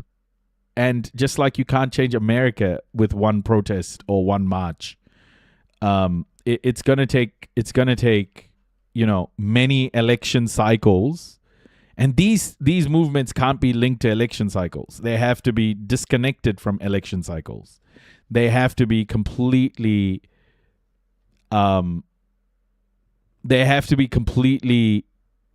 independent of election cycles, and it has to be long term. This is how change happens. I think people are too used to the Lenin-esque change of just shooting people and taking stuff. And taking control. I think there's a delusion in Western leftism that that's how it should be. But, man, these people have very little. Like, these students who are protesting, they don't have a whole bunch of resources, right? They are very poor. A lot of these students don't have much in the way of resources at all. So yeah, they've got to pace themselves. They've got to take take it one step at a time. And they need grassroots organizing like this movement, the cockroach movement. I'm very proud of them. I am so proud of all of them. They are showing the world how democracy should work. I mean, Bangladesh did it. Nepal did it. You know, all of these countries are starting to... Kenya is trying. Kenya is trying with Ruto there at the helm. I think all of these kids around the world, the Gen Z movement is truly changing the world. I'm missing a connection here. If anyone has time to explain, how is the exam incident so connected to Modi's fascism? Is it that it was handled badly with no concern for the students? No, Zetektek. What it shows is that India has become a pay-to-play economy, essentially. That's how I describe it. If you have money, like this is not a current problem. It's been a problem for a long time. I mean, it's a current problem, but it's been a problem for a long time. In India, if you have money, you can, do anything. You can be a doctor, etc. You can do anything. You can get exam papers. You can buy exam papers, for example. But there are lots of people who go through the education system who have very little, right? Their families and villages are putting their life savings into their education. So there's a lot of pressure for these kids to try and make it. And they spend every part of their existence. I mean, imagine being a kid just forced to study every single day. With the pressure of, you got to succeed to look after the family.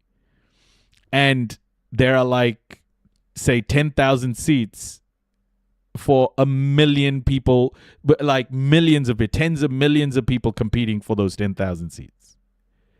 And if you fail, your future is gone, or at least you're made to feel that way. Like 40% unemployment rate for under 25s. Who graduate. So in a world like that, the education system becomes the privilege. Like going through the education system becomes the privilege. Like succeeding in it. So there are millions of people paying their life savings to get a job to look after their families in their villages who are very poor. And if they don't get through, their lives are ruined. And even in that system, it's pay to play. How is that fair? So if you have money, you can get a seat. If you have money, you can get the exam paper. How is that a legit education system? So these protests aren't just about, a moment where a paper was leaked. This protest is about standing up against a system that has become for people with money. A pay-to-play system that isn't fair to anyone who are from villages with very little. And India is built by, these people, these very poor people, man. And the world exploits India's labor, right? And the global South's labor as a whole. The world exploits it. The West exploits it. And the leaders in India allow it to happen. But there are a lot of people who just don't feel like they have futures. They don't have a future. What are you going to do if you don't get your seat? What job are you going to do? Sell, like Arundhati Roy said, sell peanuts on the side of the street. Like that's what you have to do. You have to do something. That's why there's so much street food, right? Like these, you turn to whatever you can.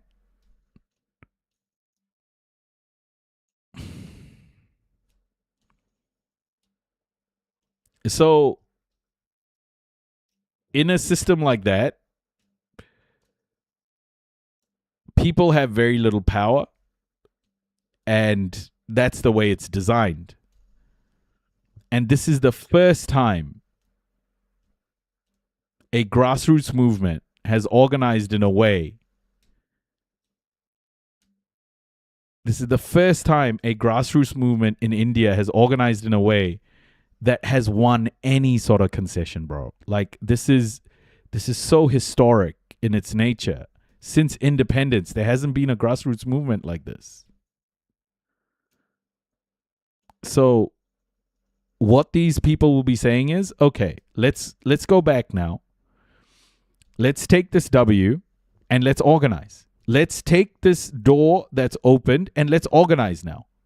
It's a decentralized movement, and now is the time to, let people breathe, because these kids don't have resource, and to sustain this for a long time will be tough.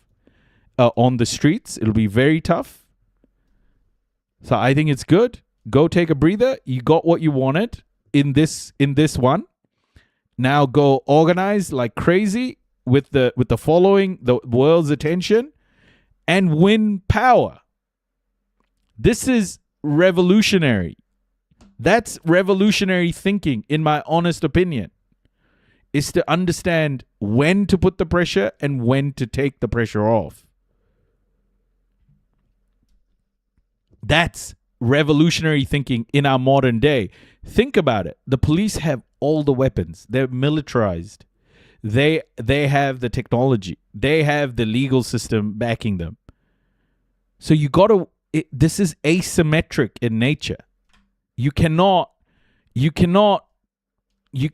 look at revolution in a way that revolution used to be looked at, say, 50 years ago or 100 years ago.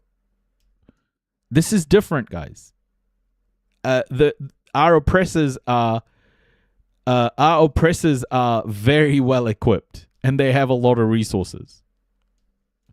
So we've got to take our wins, rest, come back. Take our wins, rest, organize, come back. This is how asymmetric, I don't want to call it warfare, but asymmetric politics works.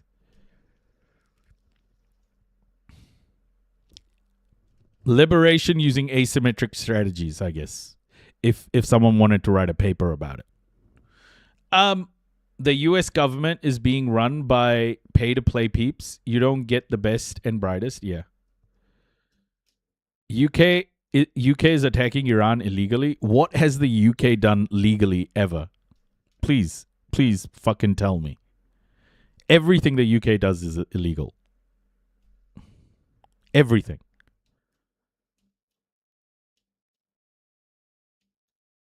So yeah, they are attacking Iran illegally. All right, guys. I'm gonna. It was so cool to come online and cover this, because I think this is such a huge moment. How does a place initially balance between foreign investment and domestic growth?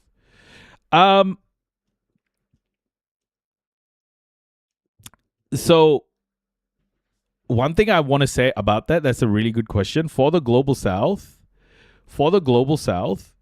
especially after World War II, it's meant relying on global institutions like the IMF and the World Bank in order to do that, Infected Ghost. So what would happen, or what still happens today, is countries in the Global South will go to the IMF, ask for a loan of some measure for economic recovery, and an organization like the IMF, an institution like the IMF will say, well, if you want this loan, you're gonna have to adhere to our structural adjustment program. Right? So all wealth is centralized in Western institutions. And if a country in the global South wants to develop and grow and take part in the, the capitalist structure, it has to go through Western institutions like the IMF and World Bank. And Western institutions make sure that the power Western institutions have models a world that is beneficial to the West. So if you don't adhere to the model that, say, IMF tells you, which is about, a neoliberal model of liberalization, privatization, and austerity, like if global South nations don't adhere to these sorts of models, then the IMF just won't give you a loan. And honestly, like coercive tactics will be used. Coercive tactics will be used to assassinate your leaders, right? Like Thomas Sankara or how many ever leaders there have been around the world, right? Who have been assassinated in the global South by the West. You're talking about Operation Condor, things like that the West has taken part in. So foreign investment will only flow into a country, Biggie and Tupac. Foreign investment will only flow into a country, so wealth from the West will only flow into a country if it adheres to a set of rules dictated by Western institutions. And domestic growth is it's monitored by these institutions. So GDP, for example, in itself is a colonial legacy. Right? Growth, the way it's measured now, is a colonial legacy. It is about how effective extraction is from a nation. That's what growth really is about the exploitation of labor, ultimately. It's a colonial legacy. So if the global South doesn't adhere to Western models, then that country will not grow, will not be allowed to grow.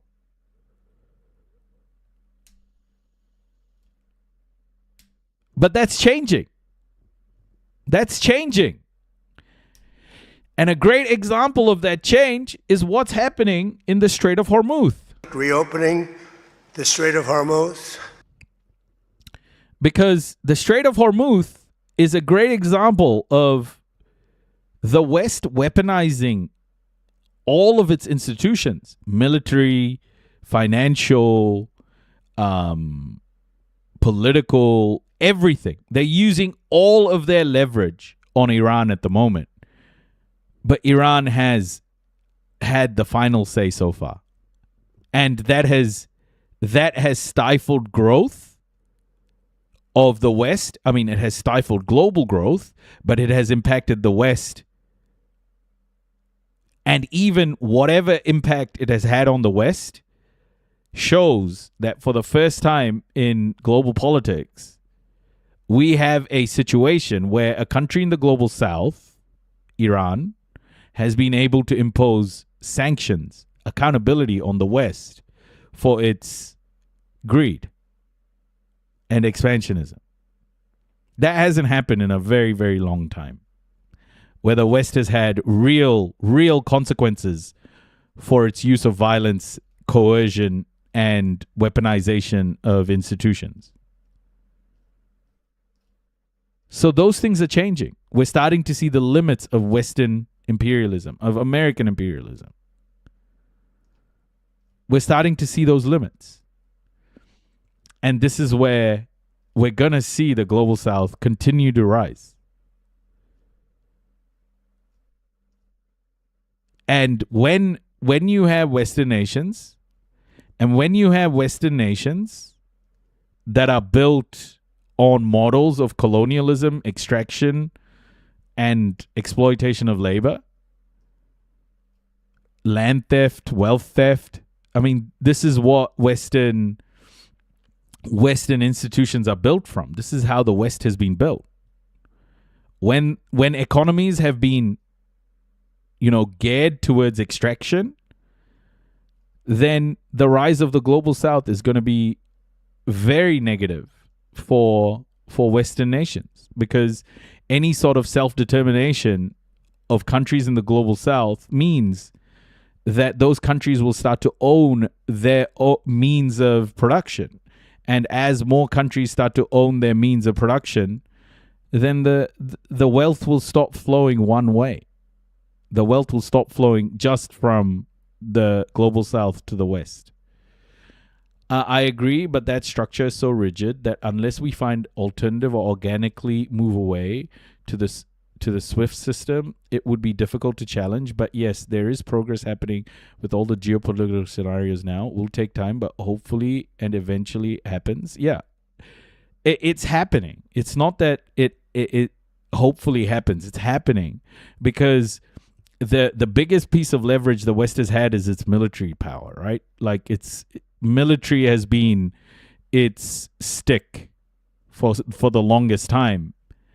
And that military power, that military power's limits are well and truly now in the spotlight. Hey, Amy, welcome. So that leverage has gone away, Infected Ghost. It's not a hope anymore. It's happening. It's happening. It's just my concern is, will white supremacy say, if we can't have the world, then you can't too, and then resort to other forms of violence like nuking people? That's a possibility, right? Like the West has built the structure of white supremacy over 600 years. And that control is starting to fade. Slowly, but it's happening. In this moment, will that fragility lead to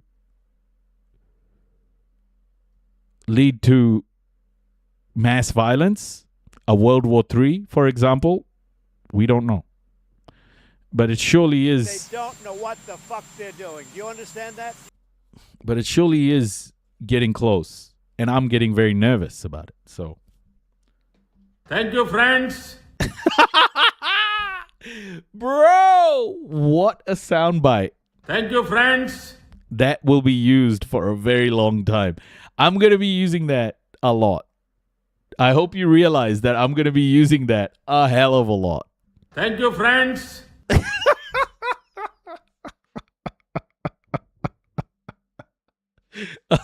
Reopening the Strait of Hormuz. Thank you, friends.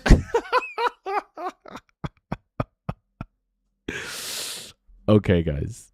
I'm going to head out. It's 2:30 a.m. You have the best sound bites? Yeah, right. This is so good. So there we are. Thank you, friends. Thank you, everybody. And take care. I will be back on a bit later. Good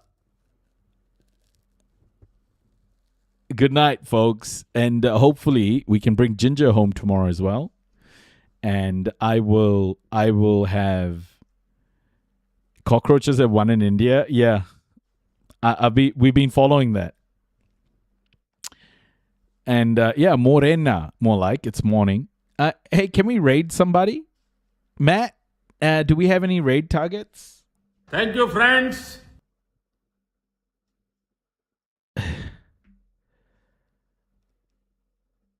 Thank you, Zetetic. Thank you.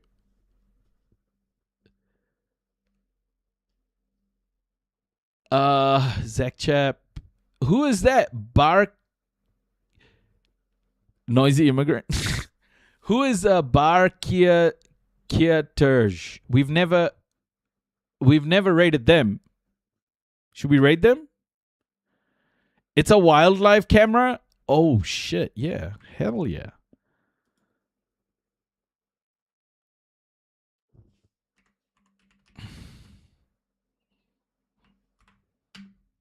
Yeah, let's do it.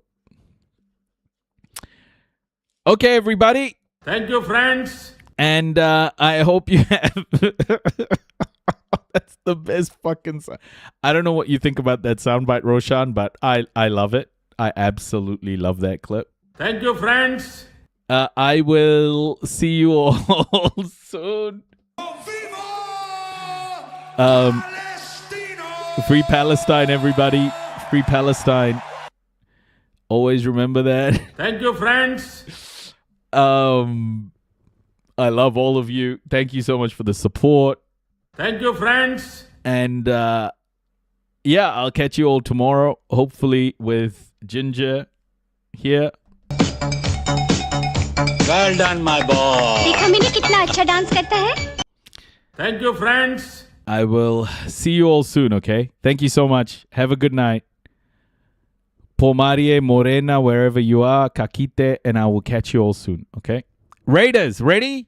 Here we go. In 3, 2, 1. Enjoy the raid, everyone. Enjoy the raid.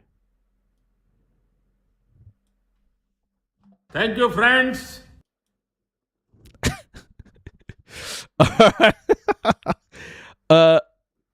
To everyone on other platforms, TikTok, Instagram, YouTube. I want to be a good boy. Instagram, YouTube, Facebook, wherever you are. Thank you so much. I will catch you all soon as well. Good night, everybody.